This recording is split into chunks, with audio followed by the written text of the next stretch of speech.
Praise lord, అందరికీ వందనాలు. ఈ వీడియో చూస్తున్న ప్రతి ఒక్కరికి కూడా ప్రభువైన యేసుక్రీస్తు వారి నామం పేరిట వందనాలు. అందరూ ఈ వీడియోలో చూపించినట్లుగానే, థంబ్నెయిల్ చూపించినట్లుగానే బైబిల్ని కంప్లీట్ చేయటం ఎలా 30 రోజుల్లో.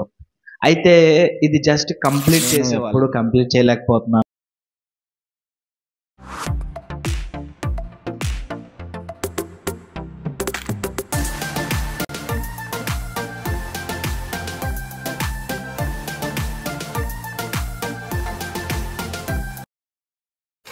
కూడా కంప్లీట్ చేయలేకపోతాం. అయితే కేవలం ఒక నెల రోజుల్లో ఈ బైబిల్ని పూర్తిగా మనం కంప్లీట్. దానికంటే ముందు మనం అందరం కూడా ఒక విషయాన్ని బాగా అర్థం చేసుకోవాలి.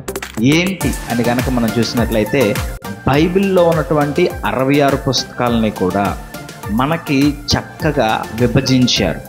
ఏంటి ఆ విభజన అని కనుక మనం చూసినట్లయితే, ఆది కాండము నుంచి ద్వితీయోపదేశ కాండం వరకు మరి 5 కాండాలుగా పిలువబడతాయి. పెంటటుక్ అంటారు అనమాట. 5 కాండాలు అవి. తర్వాత అక్కడి నుంచి మనకి యెహోషువ వరకు కనుక మనం చూసినట్లయితే, అక్కడి నుంచి అవన్నీ కూడా రాజుల చరిత్రలు. అది రెండో కేటగిరీగా మనకు విభజించబడింది అనమాట.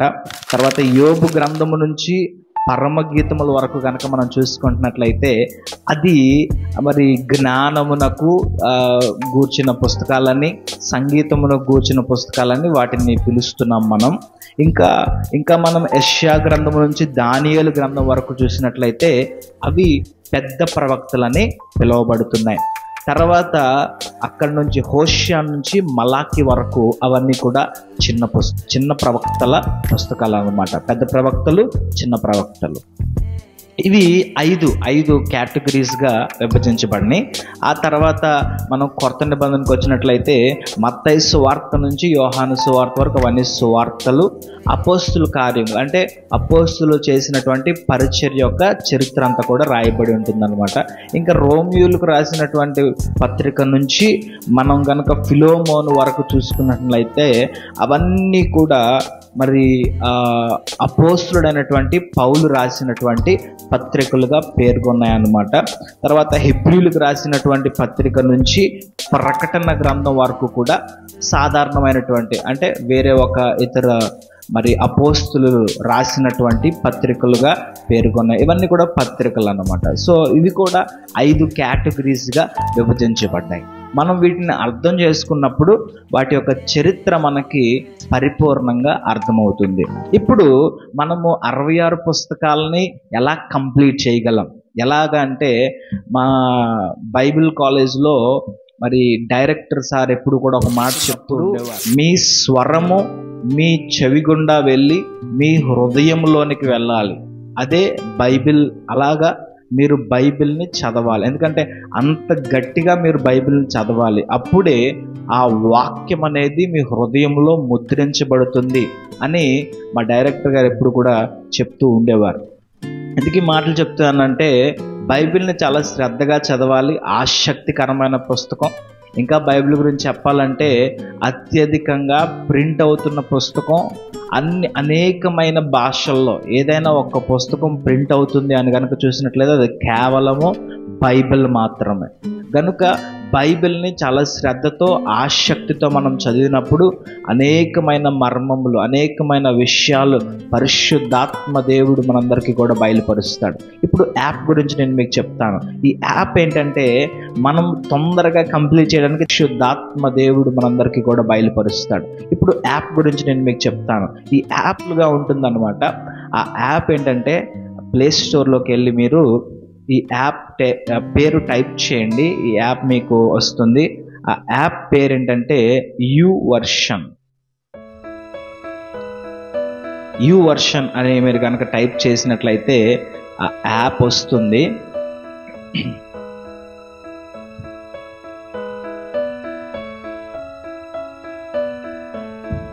ఆ యాప్ పేరు యువర్షన్ ఇలా ఉంటుందన్నమాట.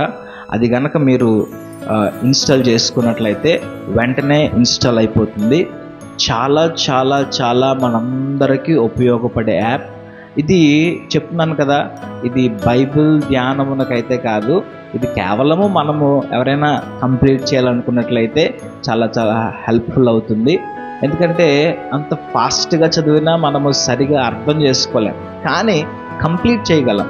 ఆ అన్నిటినీ కూడా ఒకేసారి నేను కంప్లీట్ చేయాలి అని ఎవరైనా ఆశ ఉన్నట్లయితే ఈ యాప్ని డౌన్లోడ్ చేసుకోండి. దీంట్లో మనకి బైబిల్ అన్ని భాషల్లో ఉంటుంది. ఇంగ్లీష్, హిందీ, తమిళ్ అన్ని భాషల్లోనికి ఈ యొక్క బైబిల్ అనేది తర్జుమా చేయబడింది. చాలా చక్కగా మనకి ఉంటుంది. ఈమెయిల్ అడుగుతుంది, వెంటనే ఆ ఈమెయిల్ కనుక మనం ఇచ్చేస్తే వెంటనే యాప్ అనేది ఓపెన్ అయిపోతుంది అన్నమాట. ఈ యాప్ని మనము చాలా చక్కగా ఉపయోగించుకోవచ్చు. సో ఇక్కడ లాంగ్వేజెస్ మనకు కనిపిస్తూ ఉన్నాయి. సో బైబిల్ అనేది ఇలా వస్తుంది అనమాట. బైబిల్లోనికి వెళ్ళి మనము ఇక్కడ తెలుగు అని టైప్ చేద్దాం. తెలుగు అంటే ఇక్కడ మనకి తెలుగు వర్షన్స్ అన్నీ కూడా కనిపిస్తున్నాయి. ఇక్కడ తెలుగు వర్షన్స్ అన్నీ, వీటిని మనం ఒకసారి డౌన్లోడ్ చేసేసుకుంటే అవి డౌన్లోడ్ అయిపోతాయి.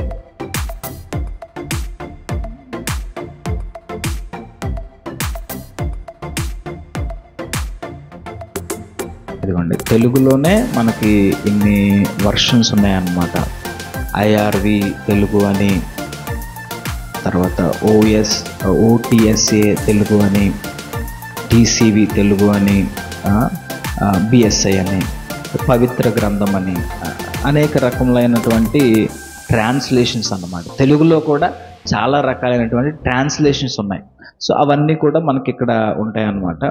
So the Bible download is complete అని వచ్చింది. సో ఇప్పుడు మనం ఎప్పుడు వాడుకునే తర్జుమా ఏంటంటే బిఎస్ఐ, తెలుగు బిఎస్ఐయే మనం ఎప్పుడు కూడా వాడతాం. సో అందరూ వాడేది, అందరి దగ్గర ఉండే వర్షన్ అదనమాట.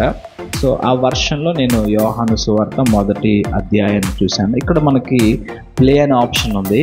ఇదేంటంటే చాలా మందిని కూర్చోబెట్టి వాళ్ళు ఏం చేశారంటే ఈ బైబిల్ మొత్తం అంతటిని కూడా చదివించారు.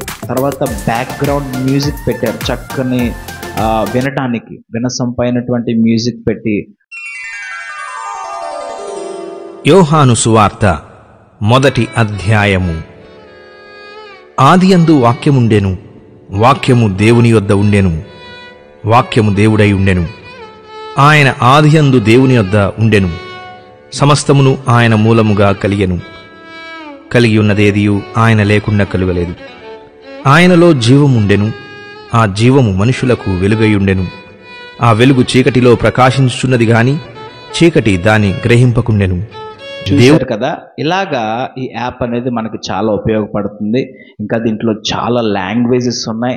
చాలా చదవాలని ఆశపడతామో దేవుడే అనేకమైనటువంటి మార్గాలను మనకి కల్పిస్తాడు, మనకు అనుగ్రహిస్తాడు అన్నమాట.